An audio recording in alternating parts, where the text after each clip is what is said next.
বন্ধুরা, সকালের তাড়াহুড়োতে মনে হয় এমন একটা টিফিন রেসিপি হোক কিংবা এমন একটা ব্রেকফাস্ট রেসিপি হোক যেটা বাড়ির সবাইও খেতে পারবে, বাচ্চাদের টিফিনেও দিতে পারবো, আবার যারা অফিসে যাবে তারাও যেন নিয়ে যেতে পারে। সেরকমই একটা টিফিন রেসিপি আজকে শেয়ার করছি, তাও আবার গ্যাসটা না জ্বালিয়ে। গ্যাস না জ্বালিয়েই এমন একটি টিফিন রেসিপি যেটা অতি সহজেই মাত্র 10 থেকে 15 মিনিটের মধ্যে তৈরি করে নিতে পারবে। এখানে আমি একটি মিডিয়াম সাইজের পেঁয়াজ কুচি করে নিয়েছি, আর হাফ ক্যাপসিকাম এখানে আমি কুচি করে নিচ্ছি। তো এইভাবে জাস্ট ছোট ছোট করে ডাইস করে পেঁয়াজ আর ক্যাপসিকামটা কুচি করে নেব।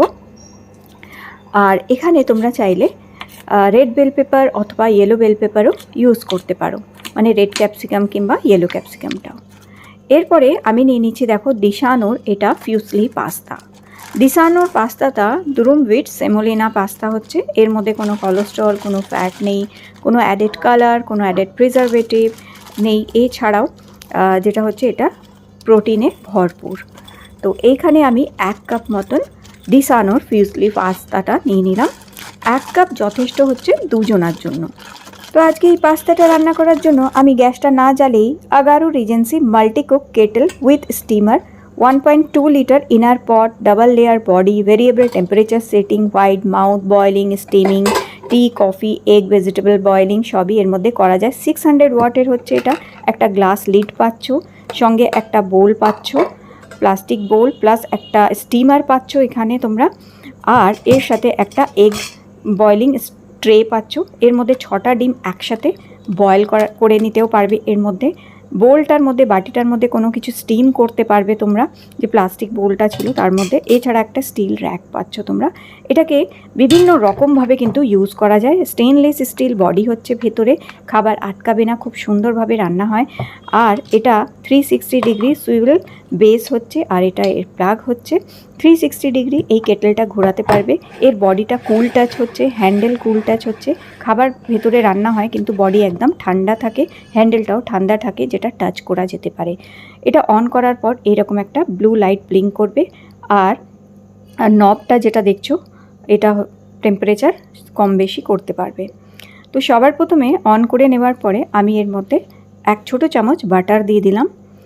বাটারটা মেল্ট হয়ে যাওয়ার পরে তারপরে আমি এখানে দিয়ে দিচ্ছি, দেখো, পেঁয়াজ কুচি। তো এই ধরনের কেটেলগুলো খুব সুবিধা হয় যারা একা থাকে, হোস্টেলে থাকে, কিংবা পড়াশোনা অথবা চাকরি করার জন্য বাইরে থাকতে হয়, তাদের জন্য ভীষণ সুবিধা। এরকম একটা কেটেল হলে আর কিছুই লাগে না, এর মধ্যে সমস্ত রান্না ইজিলি করে নিতে পারবে এবং দুজনার জন্য যথেষ্ট পরিমাণে এর মধ্যে নানান রকম জিনিস রান্না করা যেতে পারে। তো এখানে পেঁয়াজ আর ক্যাপসিকামটা একটু নাড়াচাড়া করার পরে হাফ টিস্পুন, মানে হাফ ছোট চামচ নুন দিয়ে এটাকে আরেকটু নাড়িয়ে চাড়িয়ে নিলাম, যাতে পেঁয়াজ আর ক্যাপসিকামটা একটু সফট হয়ে যাবে আর একটু ফ্রাই মতন হয়ে যাবে। এরপরে এখানে আমি দিয়ে দিচ্ছি, দেখো, half cup corn, sweet corn এখানে দিয়ে দিচ্ছি। এগুলো কিন্তু অপশনাল, চাইলে থাকলে দেবে, না থাকলে কোনো প্রবলেম নেই, পেঁয়াজ ক্যাপসিকাম দিলেও যথেষ্ট। তো সুইট কর্ন আমার কাছে ছিল, তাই এটাকে হাফ কাপ দিয়ে আরেকটু এটাকে টেস্টিয়ার বানাবার জন্য অ্যাড করেছি। আর এরপরে একটু নাড়াচাড়া করে এখানে আমি 1 কাপ দিশানোর ফিউসলি পাস্তাটা দিয়ে দিলাম। এই পাস্তাটা দিয়ে এবার নাড়াচাড়া করে নিতে হবে। দিশানোর পাস্তার আরেকটা ভালো জিনিস এটা হচ্ছে যে এটা একদমই স্টার্চি না। তার জন্য এই না যে আগে তোমাকে পাস্তা সেদ্ধ করে জল ফেলে দিতে হবে তারপর তোমরা দেবে, সেরকম না, ডাইরেক্ট এটাকে ইউজ করা যেতে পারে। এরপরে 1 কাপ পাস্তার জন্য এখানে আমি 3 কাপ জল দিলাম।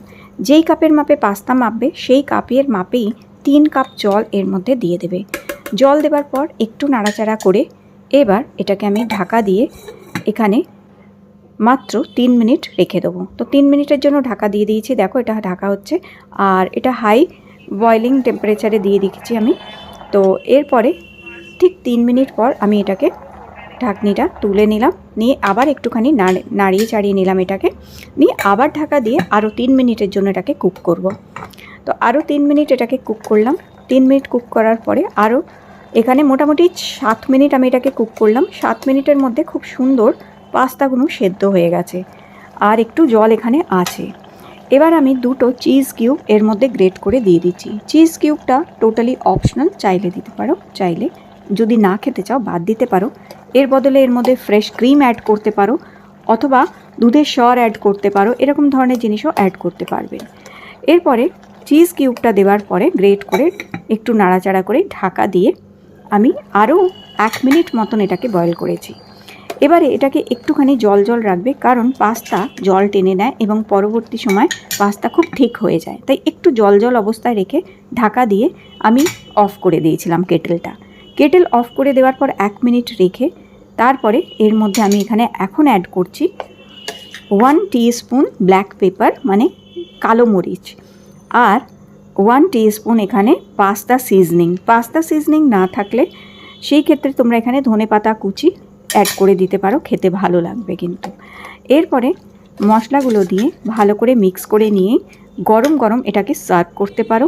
আর এটাকে যদি চাও আরেকটু ক্রিমি অবস্থায় রাখতে, তাহলে কিছুক্ষণ ঢাকা দিয়ে রাখলে এই যে জলটা এটা পুরোটাই টেনে নেয় আর গা মাখা হয়ে যায় সুন্দর।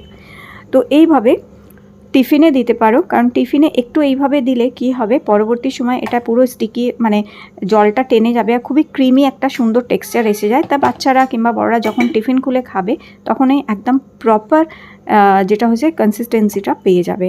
তো এইভাবে তাড়াহুড়োয় গ্যাস না জ্বালিয়ে এইরকম টিফিন কিংবা ব্রেকফাস্ট রেসিপি তৈরি করে নিতে পারো। ভিডিও ভালো লেগে থাকলে লাইক দিও, চ্যানেলটি সাবস্ক্রাইব করে রেখো। আবার দেখা হবে নতুন রেসিপি নিয়ে।